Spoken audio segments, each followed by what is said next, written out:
காஷ்மீர் பிரச்சனையை பொறுத்த அளவில் காஷ்மீரில் பிரிவினைவாதம் அவ்வளவு சீக்கிரம் அது மங்கி போகப் போவதில்லை.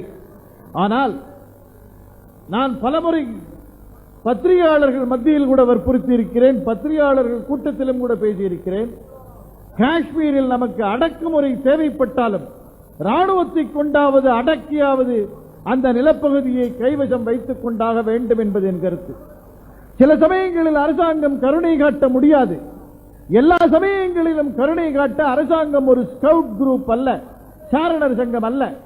போலீசும் ராணுவமும் அரசாங்கத்திற்கு பயன்பட வேண்டிய நேரங்கள் உண்டு. ஆகையால் காஷ்மீரில் அடக்குமுறை தேவைப்பட்டாலும் நானாக இருந்தால் அடக்குமுறையை ஏவி காஷ்மீரின் நம் வசமே வைத்துக் கொள்வேன். அதிலும் பாகிஸ்தான் அங்கே இருந்து எல்லாரையும் ட்ரெயின் பண்ணி அனுப்பிச்சுக்கிட்டே இருக்கு, வெப்பன்ஸ் கொடுத்துக்கிட்டே இருக்காங்க, ஆயுதம் பணம் கொடுத்துக்கிட்டே இருக்காங்க. அப்ப அங்க பேச்சுரிமை இருக்கா எழுத்துரிமை இருக்கான்னு பேசுறதுல அர்த்தம் இல்லை. அதெல்லாம் அர்த்தமில்லாத வாதங்கள். அதெல்லாம் அங்கே சகஜ நிலை திரும்பிய பிறகு பேச வேண்டிய விஷயங்கள் என்பது என் கருத்து. பத்திரிகையாளர்கள் கூட்டத்தில் இங்க கேட்டாங்க, அப்ப பத்திரிகைகளுக்கு கூட சுதந்திரம் அங்க வேண்டாமான்னு. வேண்டாம்னு தான் நான் சொன்னேன்.